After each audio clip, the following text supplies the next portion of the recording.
Auzubillahiminash-shaytanir-rajim. Bismillahir-rahmanir-rahim. Respected students, Assalamu alaikum warahmatullahi wabarakatuh. Today is our lesson, class 11th, subject political science, and the topic is powers and functions of Supreme Court. तो इससे पहले हमने पढ़ा था organisation and jurisdiction of supreme court. तो उसमें हमने पढ़ा था ऑर्गेनाइजेशन के बारे में, अपॉइंटमेंट के बारे में, क्वालिफिकेशंस के बारे में, सैलरीज के बारे में, and tenure and removal of जजेस ये भी पढ़ा था। तो आज जो है वो है powers and functions of supreme court.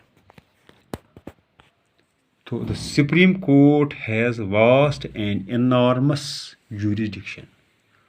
सबसे पहले जो सुप्रीम कोर्ट जो है इसके वास्ट हो गया, वसी, इनॉर्मस हो गया, अजीम jurisdiction, अदालती अख्तियारात है। Its powers can be classified under the following headings.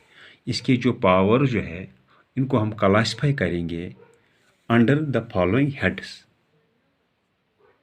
तो सबसे पहले है ओरिजिनल jurisdiction। जो ओरिजिनल jurisdiction क्या होता है? ओरिजिनल मीन्स अवलीन, jurisdiction अदालती अख्तियार, सबसे अवलीन अदालती अख्तियारात इसके क्या हैं? Under article 131 original jurisdiction covers all the cases which can originate directly in the Supreme Court। Original jurisdiction जो है अंडर आर्टिकल 131 जो है कवर करता है कि ऑल जो केसेस जो है, all those cases which can originate, जो ऑरिजिनेट हो जाएंगे directly in the supreme court. उसमें कौन कौन सा केस आता है? सबसे पहले यह है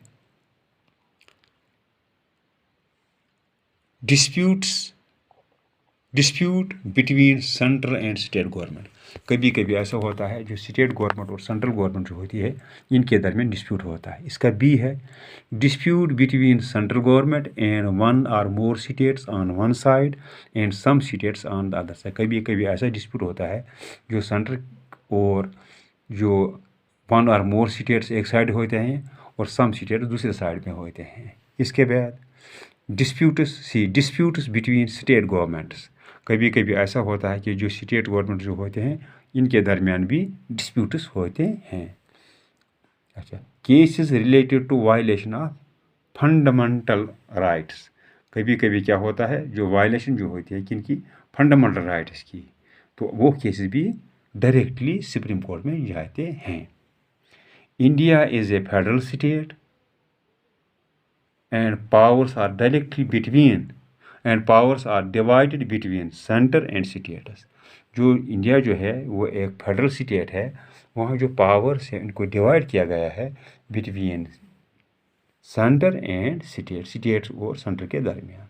under such circumstances dispute is bound to arise between centre and state. ऐसे हालात में ये ज़रूरी है कि डिस्प्यूट होगा किनके दरमियान? स्टेट और सेंटर के दरमियान। इसका second, such cases related to any interpretation of public law. अगर कभी ऐसा होगा जो इंटरप्रिटेशन होगी किसमें?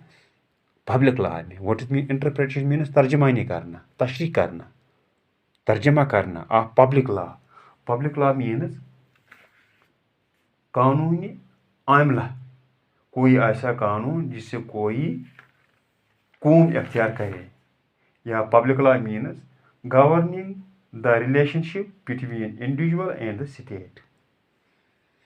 कोई पब्लिक लॉ होगा तो इसकी इंटरप्रिटेशन के लिए क्या होता है? Between centre and state. अगर कभी कोई पब्लिक लॉ होगा बिटवीन सेंटर एंड स्टेट और सेटल्ड बाय द सुप्रीम, तो उसको सेटल करने में सुप्रीम कोर्ट इसको सेटल करता है। इसके बाद है एपलेट jurisdiction। एपलेट मीन्स हाकिम अपील, एपलेट jurisdiction यानी अपील करने का jurisdiction क्या है? अदालती अख्तियार क्या है सुप्रीम कोर्ट के? The supreme court is the highest court of appeal from all courts in the territory of India. India में जो सबसे जो आला जो कोर्ट है वो सुप्रीम कोर्ट है, जिसमें जहाँ हम हर कोर्ट से अपील कर सकते हैं। इट हियर्स अपील्स, ये हियर करता है, सुनता है अपीलों को। इन रिगार्ड टू इंटरप्रिटेशन, किस लिए? वजाहत करने के लिए, तशरीह करने के लिए। Of the constitution in civil cases में, क्रिमिनल केसेस में एंड स्पेशल अपील्स में। तो आज हमने डिस्कस किया powers and functions of supreme court. तो उसमें आज हमने डिस्कस किया ओरिजिनल ज्यूरिसडिक्शन और जो एप्लेट ज्यूरिसडिक्शन है। इंशाल्लाह कल इसे आगे जाएंगे। Thank you.